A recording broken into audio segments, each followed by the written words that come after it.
Radyo Natin Network ng Manila Broadcasting Company. Sa Pilipinas, iisa lang ang radyo. Serving the Philippines. Radyo Natin Nationwide. EXL Makabuhay Plus, Health and Wellness for God's Glory. Inig mata sa buntag, mupangong may kasanag, sugaton ta ang paglaom. Ayaw lang ta. Makabuhay nga daw sa tanan, pinaabdik yun permi aron dili maapsan sa mga sakit, di ba? Ready ka na ba diha kay ani-ana ang atuang programa nga maghatag kaninyong dukang informasyon bahin sa maayong panlawas. Syempre, dalit ka nato sa EXL Makabuhay Plus Dietary Supplement. At higing sa gihapon inyong magkauban para sa EXL Health Trivia. Oy mga friends, ayaw baya kalimti ang inyong EXL Makabuhay Capsule.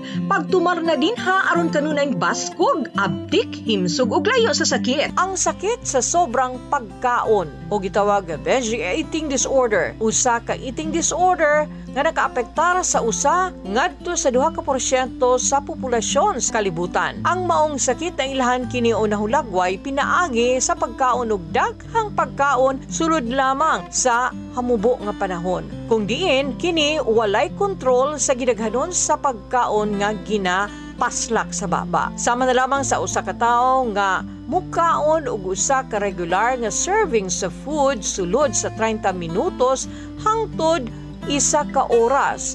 Lahi kini sa giingong bulimia o usa pa ka eating disorder. Diin mukaon ang usa ka tawo tungod sa pagkasinati og binge eating disorder. Dili nila mamahimo nga malimpyohan ang ilahang kaugalingon pagkahuman nga mukaon og sobrang gidaghanon sa pagkaon ug dili usab nila ginasulayan nga musuka og dunay mga pag-abuso sa ilahang laxatives o diuretics. Makita nga dili sila muhunong sa pagkaon nga murabag wala nay kabusugan nga gibati. Mamahimong di nimo kini masaran apan mamahimong makasinati ka og binge eating disorder. Ug aron nga masayran kung nakasinati ka niini nga maong klase sa disorder, ang mga musunod mao iti mailhan.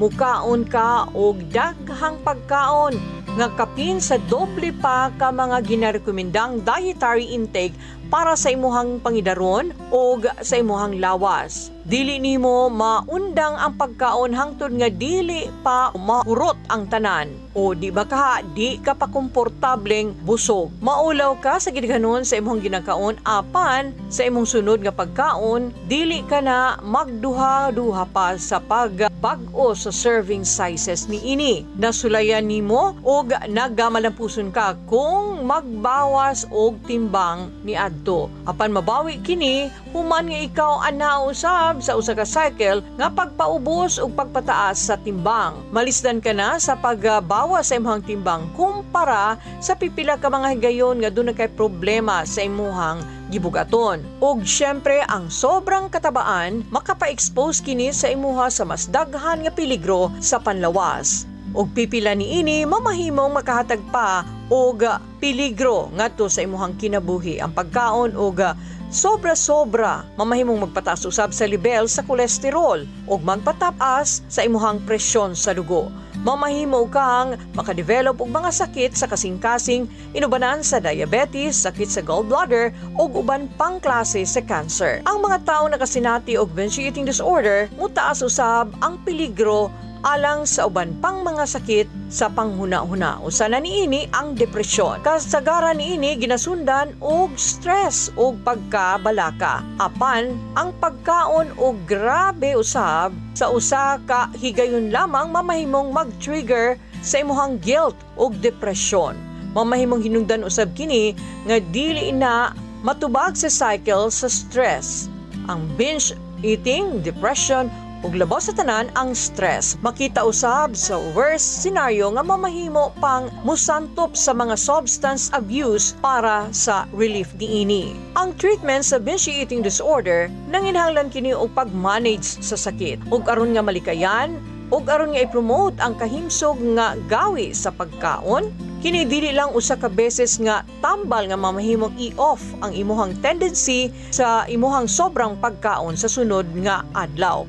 Usa sa mga girekomendar usab nga treatment mao ang psychotherapy tungod kay ang maong kondisyon adunay dakong kalabutan sa kaulaw, negatibong emosyon o guilt. Kini usa sa mga pamaagi aron nga matabangan ang mga nag-antos sa bed o binge eating disorder nga makaya ang mga isyu nga nagtulak sa ilahang pagka sobrang hingaon. Interpersonal psychotherapy makatabang usab ang maong klase sa therapy nga diin ang trigger of the episodes iuban kini sa problematic relationships o bad communication skills. Makatabang usab kini nga mapaayo ang imuhang mga relasyon sa uban og mawa ang tensyon nga mamahimong mag-abag sa imuhang sobrang pagkahingaon. Dialectical behavior therapy. Makatabang kini kung ang stress ang trigger. Dinhi matutukan ang mga naanda ng mga ginahimo aron nga mapaayo pa nga ma-manage ang stress. Ug ang mga tambal usab nga mamahimong makatabang nga i-manage ang sobrang pagkahingaon. Ang mga tambal mamahimo usab nga makatabang nga i-manage ang imuhang sobrang pagkahingaon. Dugang pang health tips ang atong pagasayron sa pagbalik sa ato ang programa.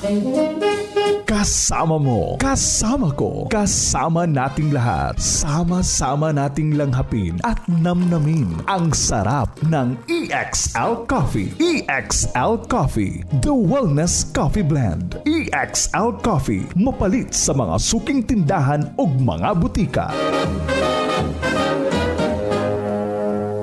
Mga kamakabuhay, pa rin kamo nagpaminaw din sa atong programa hatod kaninyo sa EXL Life and Herbs Nutraceutical Corporation, the maker of EXL Makabuhay Plus Dietary Supplement, EXL All-in-One Skincare Oil, o EXL Coffee Mix 17-in-1 The Wellness Blend. At iging sa gihapon inyong makauban para sa health tips for the day. Mukaon gilayon taog taman-taman bisan pa man og dili pa gutom. Kini usa ka maagi lamang aron nga malikayan ang mga problema nga nasinatian nimo. Kay tungod kay ang kontrol wala sa ato ang life. Ug kini usa ka butang nga dapat usab nga balikan. Una, kini mamahimong mas komplikado. Mga una tamo bangon ug moadto sa kusina, dapat susihon una ang mga nanghitabo. Hunong kadali ug huna-hunaa kung gutom ka ba gayud o dili pa. Gikinhanglan nimong lainon ang emosyonal nga kagutuman gikan sa pisikal. Ug kung gusto lang gyud nimo nga mukaon bisan pa man og dili kini mga pagkaong makahatag og kahimsog sa imuha, klaro na ang imong emosyon ang nagdiktar niini. Buti pa sabot ang binge eating sagad mga tamis nga produkto, pastry, mga produkto ug uban pa sa kadaghanan nga mga kaso. Hatagi ang imong kaugalingon ug usa ka treat sa panapanahon ug kalimti ang kabahin sa mga higpit nga dieta. Iplastar ug planuha ang imong pang-adlaw-adlaw nga pagkaon. Hinumdumi usab nga dapat mukaon og kapin kun kulang 5 ka pagkaon sa usa ka adlaw. Dapat lastar og planuhon ang mga dapat kaunon adlaw-adlaw. Mangita og mga alternatibo sa klase sa mga distractions. Ug syempre sa atong paspas og demanding nga world, importante nga amumahan ang ato ang kahimtang sa panlawas aron nga magpadayon sa mga hagit sa kinabuhi. Ug ania ang tubag ni ana, EXL Makabuhay Plus Dietary Capsule.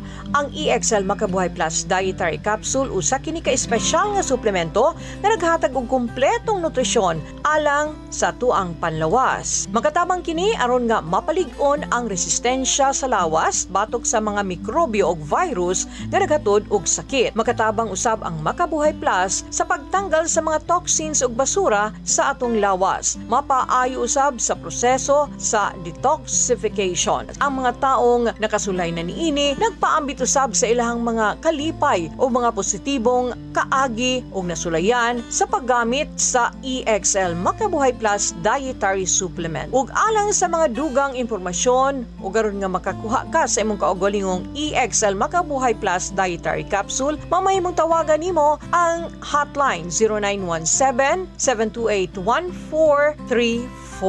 Ug ganang naglangkob sa atong programa ning adlaw, hatod kaninyo sa EXL Life and Herbs Nutraceutical Corporation. Hangtod sa sunod higayon, kini si Ate Ging, moyon kaninyo. Daghang salamat, makabuhay nga adlaw ug ampingi ang inyuhang kahimsog sa panlawas. Halina't magmakabuhay. Our town, our radio, radyo natin.